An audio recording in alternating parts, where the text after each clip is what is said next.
პირველ რიგში მინდა გითხოთ იმ არასამთავრობო ორგანიზაციის შესახებ, რომელიც დააფუძნეთ, კონკრეტულად რა ორგანიზაცია, რა მიზნებს ისახავს მიზნად, რა მიზნები გაქვთ?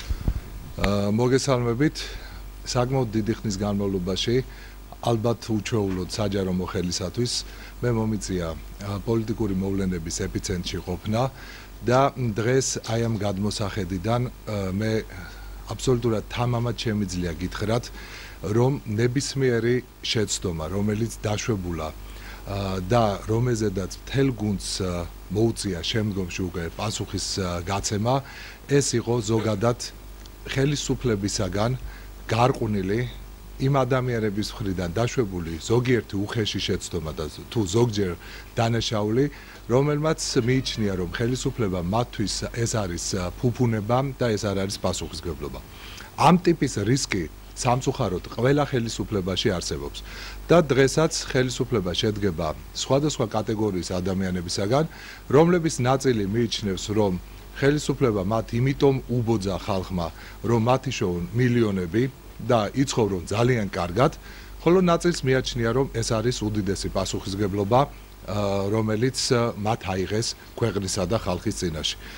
აი ამ პროცესში ძალიან მნიშვნელოვანი იყო და დღესაც განსაკუთრებულ მნიშვნელობას იძენს სამოქალაქო სექტორის აქტივობა და განსაკუთრებით მნიშვნელოვანი იქნება სწორი და კვალიფიციური დასკვნების მიწოდება. მე აქ თავიდანვე მინდა გამოვრიცხო, რომ პოლიტიკური ნეიტრალიტეტი, რომელიც უკავშირდება ერთადერთ მხოლოდ ადამიანების კვალიფიკაციას, იქნება ძალიან მნიშვნელოვანი და მით უმეტეს მაშინ, როდესაც ადამიანები წლების მანძილზე კეთილსინდისიერად ასრულებდნენ თავის მოვალეობას, ისინი მუშაობდნენ დღედაღამ ქვეყნის აღმშენებლობის საკითხში და ამ ადამიანების ხშირად გამოცდილება, მათი კვალიფიკაცია რჩება ყურადღების გარეშე და უაპელაციოდ ამ ადამიანებს ხშირად უშვებენ ქუჩაში. გასაგებია, რომ პოლიტიკური პასუხისმგებლობა უნდა გაიზიაროს ნებისმიერმა პოლიტიკური პასუხისმგებლობის მქონე პირმა. აქ საუბარია დეპუტატებზე, საუბარია მინისტრებზე, საუბარია მინისტრის მოადგილეებზე და მათ შორის მე შემყავს ჩემი თავიც, როგორც პოლიტიკური სპიკერი წინა ხელისუფლების, რა თქმა უნდა, მე პატივი ვეცი იმ ადამიანების უმრავლესობის არჩევანს, რომელმაც გამოხატა განსხვავებული არჩევანი და ზოგიერთ ჩემი კოლეგისაგან განსხვავებით პირდაპირ მინდა გითხრათ, დიდ ტრაგედიად არ აღმიქვია, რომ ადამიანებმა გააკეთეს განსხვავებული არჩევანი. რადგან რაც არ უნდა კარგი გააკეთოს ხელისუფლებამ, ადამიანებს აქვთ ბუნებრივად უკეთესის მოლოდინი და როდესაც ისინი აკეთებენ განსხვავებულ არჩევანს, მათ გონიათ, რომ ეს ყველაფერი წარიმართება უკეთესი მიმართულებით. თუ კი გადავხედავთ საქართველოს რეალობას, არც ერთმა კვალიფიციურმა ადამიანმა ეს არ უნდა აღიქვას როგორც ტრაგედია, რადგან ძალიან ბევრი თავისუფალი ნიშა არსებობს იმისათვის, რომ საკუთარი პროფესიონალიზმი მოახმაროს შენს ქვეყანას სხვადასხვა მიმართულებით და გააკეთო ძალიან ბევრი კეთილი საქმე. ამიტომ მე შეგნებულად უარი უთხარი ამ არასამთავრობო ორგანიზაციაში გაწევრიანებაზე ბევრ პოლიტიკურ ფიგურას, მათ შორის ჩემს ძალიან ახლო მეგობრებს და მე გადავწყვეტე, რომ არასამთავრობო ორგანიზაცია, რომლის სახელწოდება გახლავთ სამართლებრივი გამჭვირვალობა, დამეკომპლექტებინა მხოლოდ და მხოლოდ კვალიფიციური იურისტებისაგან, რომლებსაც გააჩნიათ საკმარისი ცოდნა, გამოცდილება, ინსტიტუციური მეხსიერება და მათ შეუძლიათ სწორი და ობიექტური ექსპერტიზა გააკეთონ იმ სამართლებრივი გადაწყვეტილებების, რომელსაც დღეს ხელისუფლებას თავაზობს ჩვენ საზოგადოებას და აქედან გამომდინარე მას გადამწყვეტი მნიშვნელობა ექნება ჩვენი შვილების, თითოეული ჩვენთაგანის და ჩვენი ქვეყნის მომავლისათვის. და რაც შეეხება კონკრეტულ პრობლემატურ საკითხებს, როგორც ვიცი, ენერგეტიკის სფეროში გაფორმებული ხელშეკრულებებთან დაკავშირებით გაქვთ გარკვეული შეხედულება და მოითხოვთ ამ ხელშეკრულებების გასაჯაროებას. კონკრეტულად რა იწვევს ამ მიმართულებით თქვენი ინტერესი? კი ბატონო, დღეს როდესაც ჩვენ ვსაუბრობთ საქართველოს მთავრობასა და შესაბამის კომპანიებს შორის დადებული მემორანდუმის, ახალი მემორანდუმის გასაჯაროების შესახებ შეიძლება ძალიან ბევრ ჩვენს თანამოქალაქეს გაუჩნდეს შეკითხვა. ჩემთვის რა მნიშვნელობა აქვს, რა წერია ამ კონკრეტულ მემორანდუმში, ჩემთვის მთავარია, რომ თუნდაც შეზღუდული წრისათვის, მაგრამ სამი თეთრით გაიაფდა დენი და შესაბამისად ძალიან ბევრი ადამიანი ალბათ ელოდება, რომ კიდევ უფრო მეტად გაიაფდება. მეც მივესალმები ნებისმიერ სოციალურ შეღავაც, რომელიც ასეთ მძიმე მდგომარეობაში მყოფ თითოეულ ჩვენს თანამოქალაქეს და ბევრ ოჯახს წაადგება, მაგრამ ჩვენ აბსოლუტურად უნდა გვესმოდეს და ჩვენ უნდა ვიცოდეთ, რის სანაცვლოდ ხდება თითოეული გადაწყვეტილების მიღება. სამწუხაროდ მე ხელს ჩამივარდა პასუხი და მივიღე პასუხი, რომელიც ითვალისწინებს ამ კითხვაზე პასუხის მიღების ნაცვლად ჩვენ მივიღეთ პასუხი, რომ ეს მემორანდუმი არის საიდუმლო და მისი ვერც ერთი პუნქტი ვერ გახდება ჩვენთვის ცნობილი, მაგრამ მე მინდა საჯაროდ დავსვა რამდენიმე შეკითხვა და მიუხედავად თანამდებობისა, მიუხედავად პოლიტიკური კუთვნილებისა, მე ველოდები ადამიანებისგან, რომ ჩვენ მივიღებთ ამ შეკითხვებზე პასუხს. პირველი შეკითხვა მდგომარეობს, რა კომპონენტებისაგან შედგება ზოგადად ელექტროენერგიის ტარიფი და შესაბამისად რომელი კომპონენტების გამორიცხვა მოხდა მაშინ, როდესაც ტარიფის შეზღუდვა მოხდა, შემცირება მოხდა სამი თეთრით. ასევე ძალიან მნიშვნელოვანი გახლავთ ის, რომ დარჩებათ თუ არა ინვესტორებს ვალდებულება, რომ მათ მოახდინონ საქართველოს მოსახლეობის ინდივიდუალური გამრიცხველიანება და შესაბამისად რა ვადებში მოხდება და დასრულდება ეს პროცესი. ხომ არ მოხდება ამ ვალდებულების გადახედვა. შემდეგი შეკითხვა, გაგრძელდება თუ არა ჰესების მშენებლობის პროცესი, რომ საქართველოს მოსახლეობას აღარასოდეს აღარ შეექმნას ელექტროენერგიის დეფიციტი და ჩვენ არ გავხდეთ მსხვერპლი იმისა, რომ ზოგიერთ ქვეყანას, როცა მოუნდება, მაშინ ჩაგვაბნელოს, თუ ცუდად მოვიქცევით ბჭყალებში და როცა კარგად მოვიქცევით, მაშინ აანთოს სინათლე ჩვენს სახლებში. ჩვენს თაობას, განსაკუთრებით ჩემს თაობას, ძალიან კარგად გვახსოვს ბლოკების ნუმერაცია. და თითოეული ჩვენთაგანი მაშინ, როდესაც ჩვენ სტუდენტები ვიყავით და მეცადინეობდით მათ შორის, გულისხეთქვით ველოდებოდით, ხომ არ გაითიშებოდა მე-9 ბლოკი, რაც გამოიწვევდა სრულიად საქართველოს ჩაბნელებას. აი ამ კონტრაქტის გადახედვის შედეგად დარჩებათ თუ არა ინვესტორებს ვალდებულება, რომ მათ იზრუნონ ქსელების რეაბილიტაციის საკითხთან დაკავშირებით, რომ აღარასოდეს აღარ დადგეს დღის წესრიგში ბლოკების ნუმერაცია, რომელიც გამოიწვევს უდენობას საქართველოში.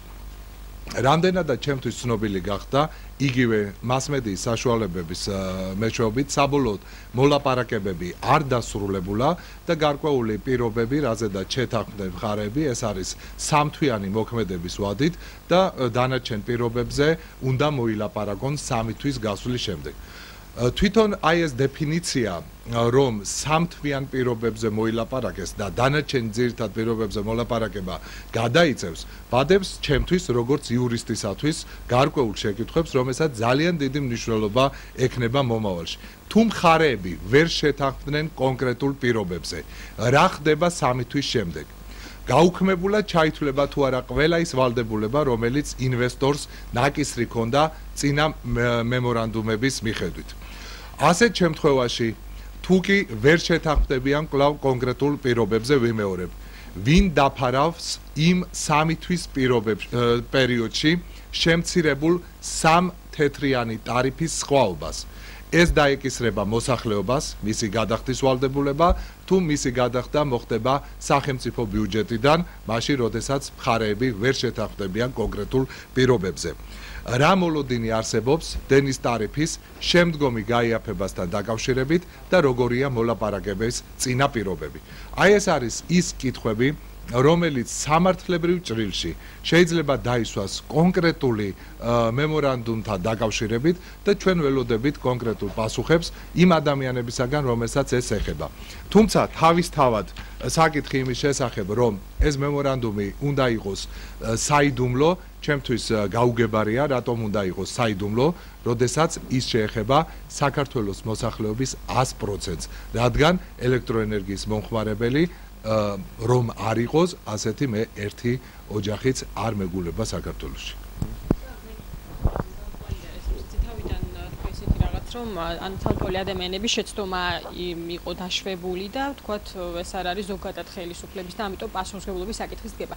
ანუ ვინ იგულისხმე ამ ადამიანებში კონკრეტულად ვიზე არის საუბარი, ვინც თვლი რომ შეცდომა დაუშვა და ამის გამო ყველას შეეხო ეს პრობლემა. ხელისუფლებაში მომუშავე ადამიანებს. საკმაოდ საინტერესო შეკითხვა და მე ამ საკითხთან დაკავშირებით გულისტკივილი შემიძლია ვთქვა მხოლოდ ერთი რამე, რომ ეს არის ასეთ შემთხვევაში არის უშუალოდ სამართალდამცავი ორგანოების პრეროგატივა, რომლებმაც მაღალი კვალიფიკაციით დაკომპლექტებული კადრების მეშვეობით უნდა მოახდინონ დაშვებული შეცდომებისა თუ ჩადენილი დანაშაულების გამოძიება და სწორედ მათ უნდა გასცენ საზოგადოებას პასუხი და მათ შორის იმ საზოგადოების წევრებს მეც მივეკუთვნები პირადად და ძალიან ბევრი ჩემი მეგობარი, რომელიც ელოდება სამართალდამცავი ორგანოებისაგან კითხვაზე პასუხს.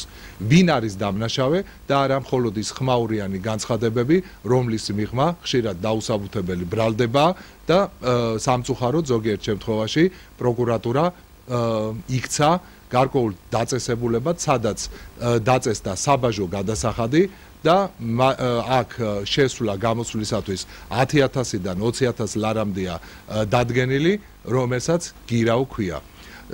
ამიტომ მე მოუწოდებდი მათ შორის გამოთქვავ მზადყოფნას, რომ ჩემი ორგანიზაცია მოახმარს საკუთარ ცოდნას, გამოცდილებას, იმას, რომ დადგინდეს ჭეშმარიტება კონკრეტულ ფაქტებთან დაკავშირებით, გამოვლენილი იქნას კონკრეტული დამნაშავეები, რაც არ არის ძალიან რთული, რადგან თუ პირმა ჩაიდინა დანაშაული, მას აუცილებლად ყავს კონკრეტული დაზარალებული და ყველაზე მეტად ამ შეკითხვებს უპასუხებენ ის ადამიანები, რომელსაც დანაშაულის ჩადენის შედეგად მიადგა ზიანი. აქედან გამომდინარე, ერთადერთი მოეთხოვება დღეს სამართალდამცავ ორგანოებს, რომ მაღალი პროფესიონალიზმით ყოველგვარი პოლიტიკისაგან თავისუფლად იმოქმედონ და დაადგინონ საქმეზე ჭეშმარიტება. წინააღმდეგ შემთხვევაში საქმე არის გაცილებით მეტი საკეთებელი, ვიდრე ცრუ ბრალდებები და ადამიანების დისკრედიტაცია.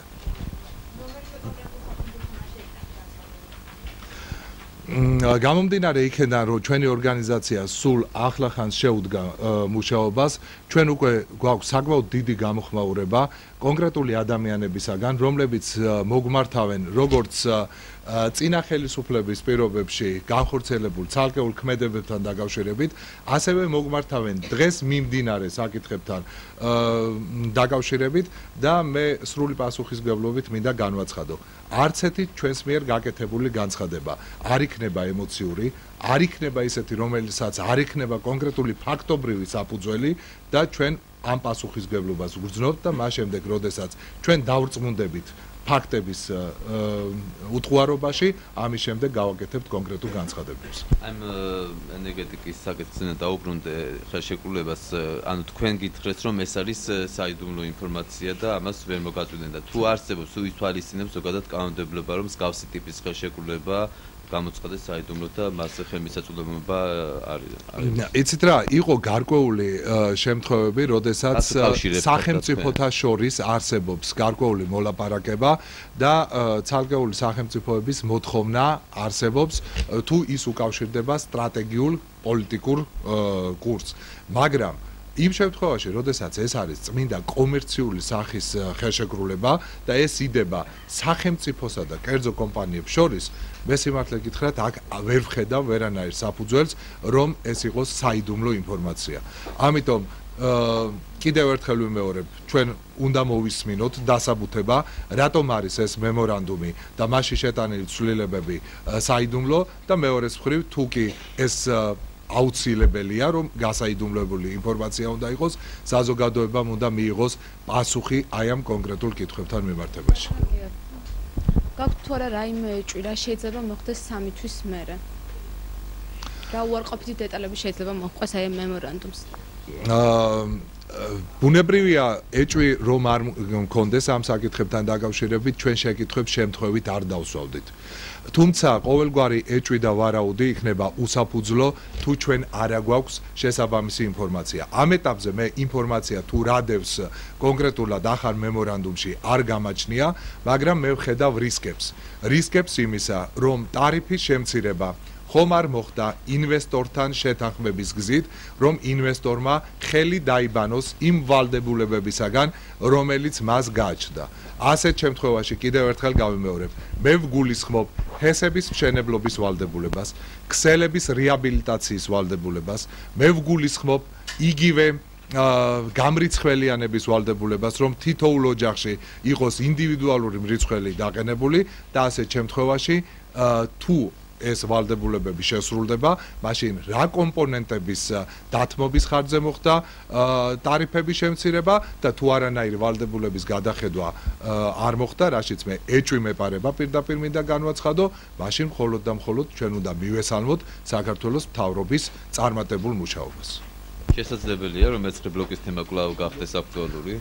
თუკი ინვესტორს გაუქრა ყოველგვარი ვალდებულება, რომ მან იზრუნოს ქსელების რეაბილიტაციის საკითხთან დაკავშირებით, თუკი მას არ ექნება არანაირი ვალდებულება შემდგომი ზრუნვისა, პრინციპში რატომ მოხდა, რომ ტარიფი ჩვენ გვაქვს ის, რაც გვაქვს.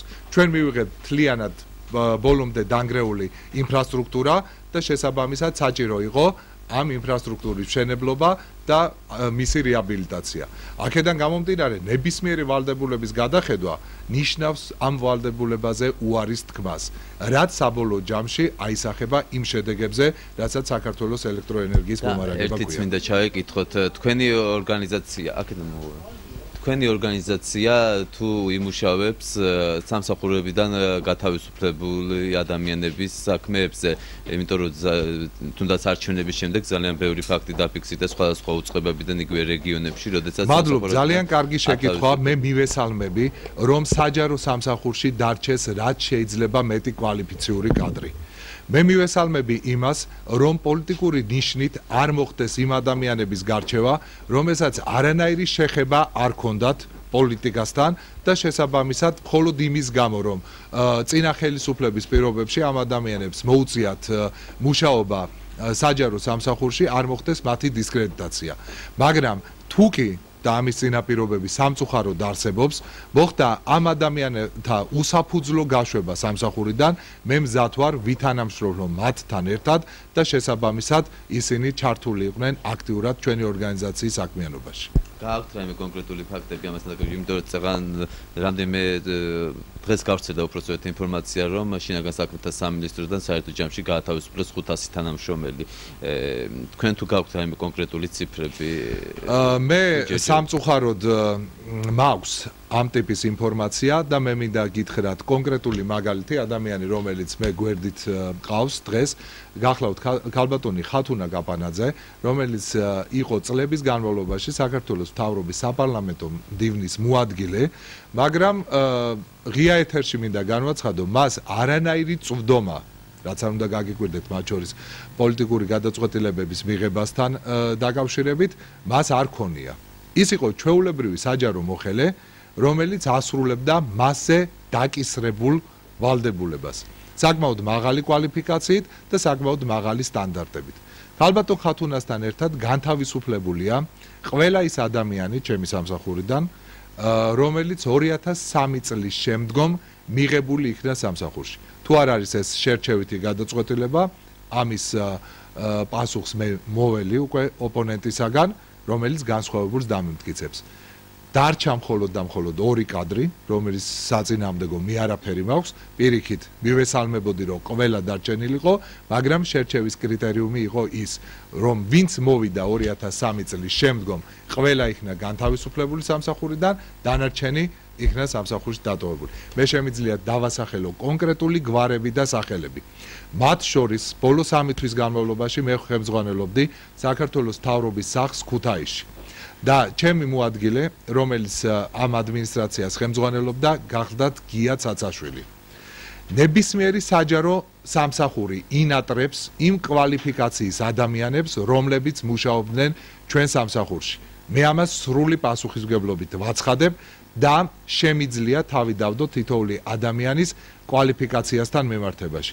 აქედან გამომდინარე, ერთ მშვენიერ დღეს, როდესაც ქუთაისის ადმინისტრაცია მივიდა თავის სამსახურში, შენობა უბრალოდ დახვდათ დალუქული. ყოველგვარი გასაუბრების და ყოველგვარი კადრებზე წარმოდგენის შექმნის გარეშე. ეს მიმაჩნია, რომ ძალიან დიდი შეცდომა. გასაგებია, რომ არჩევნებში გამარჯვებისათვის მადლიერების გამოხატვა არის ერთ-ერთი ნიშანი, მაგრამ ეს არ უნდა ხდებოდეს კვალიფიციური საჯარო მოხელეების დისკრედიტაციის გზით, სამსახურებიდან მასობრივი გაყრის გზით და ეს არ უნდა ხდებოდეს დეიდაშვილებისა და მამიდაშვილებისა და ყოფილი ცოლის ძმების სამსახურში მიღების გზით. ჩვენ ძალიან აქტიურად ვიმუშავებთ, მე არ ვასახელებ ჯერჯერობით იმ მინისტრის სახელებსა და გვარებს, რომლებმაც ამ ტიპის გადაწყვეტილება მიიღეს, მაგრამ შემდეგი პრესკონფერენცია აუცილებლად მიეძღვნება ნათესაობის მიხედვით კადრების დაკომპლექტებას და თუ ვის და რის ხარჯზე მოხდა აღნიშნული გადაწყვეტილებების მიღება. მადლობა. კი ბატონო. როდესაც საუბრობთ იმაზე, რომ პოლიტიკური ნიშნით ხდება ადამიანების სამსახურიდან გაშვება. ადამიანები, რომლებსაც აქვთ რაღაც მაღალი პოლიტიკური თანამდებობები, მე არ ვსაუბრობ მაინც ადამიანს ავიყოს აუცილებლად პირველი პირი კონკრეტულ თანამდებობაზე. და როდესაც იცვლება ერთი პოლიტიკური გუნდი მეორე პოლიტიკური გუნდით, ამ შემთხვევაში როგორ მიგაჩნიათ აუცილებელია ყველა შემთხვევაში იყოს დარჩეს ძველი პოლიტიკური გუნდის წევრები ახალ გუნდთან სამუშაოდ. ალბათ თქვენ შეკითხვაზე ჩემი პასუხი იქნება ჩემი პირადი გადაწყვეტილება. მე არ დავლოდები ვარ არავის თქმას, რომ შენ უნდა დატოვო თანამდებობა. მე გავიზიარე კიდევ ერთხელ გავიმეორე პოლიტიკური პასუხისგებლობა. რა თქმა უნდა, ამ ტიპის პოლიტიკური პასუხისგებლობა ნებისმიერმა შეგნებულმა ადამიანმა უნდა გაიზიაროს და გარკვეული პერიოდის განმავლობაში ის უნდა ჩამოშორდეს საჯარო სამსახურს. ჩემი მოსაზრება ასეთია. მან უნდა საკუთარი თავის რეალიზაცია მოახდინოს, საკუთარი პროფესიონალიზმის მიხედვით. ეს არ ნიშნავს, რომ რადგან მე პოლიტიკური პასუხისგებლობა გავიზიარე, მე რამე დანაშაული მიმიძღვის ქვეყნისიდან. არა, ბატონო, ეს ნიშნავს, რომ მე პატივი ვეცი ჩვენი მოსახლეობის უმრავლესობის არჩევანს და სწორედ ამის გამო მივიღე გადაწყვეტილება. მაგრამ შემდგომი შენი საქმიანობა უნდა იყოს პასუხი იმაზე, თუ რაიმე შეცდომა დაუშვი ამისათვის, შენ ხალხს მოუხადო ბოდიში და თუ შეცდომა არ დაგიშვია, მაშინ უნდა ისაუბრო იმაზე, რა იყო ამ გადაწყვეტილების გამომწვევი მიზეზი და უნდა უთხრა, რომ შენ მომავალში უკეთესად შეძლებ საქმეების გაკეთებას. მაგრამ კიდევ ერთხელ ვიმეორებ, ამ შემთხვევაში არ ჩათვალოთ, რომ მე ვარ დღევანდელი ხელისუფლებისათვის ჩასაფრებულ პოზიციაში, პირველი ვიქნები, რომელიც დადებითად შეაფასებს მის მიერ მიღებულ გადაწყვეტილებებს და არის ამ ტიპის გადაწყვეტილებების ჩამონათვალი, რაზედაც შეგვიძლია ვისაუბროთ, იგივე მაგალითად სასჯელთა შეკრებითობის პრინციპის გაუქმება. მე როგორც სისხლის სამართლის სპეციალისტი მივესალმები ამ გადაწყვეტილებას და მივიჩნევ, რომ ეს არის უდაოდ კარგი გადაწყვეტილება. და ასეთივე შემიძლია ჩამოვთვალო სამწუხაროდ რამდენიმე, მაგრამ ძალიან ბევრი გადაწყვეტილება იწვევს როგორც მინიმუმ ძალიან დიდი კითხვის ნიშნების დასმას, რომელიც მორგებულია პერსონალიებზე, რომელიც მორგებულია ხელისუფლების ერთჯერად გადანაწილებაზე და საბოლოო ჯამში გრძელვადიან პერსპექტივაში მას არ აქვს ნაფიქრი.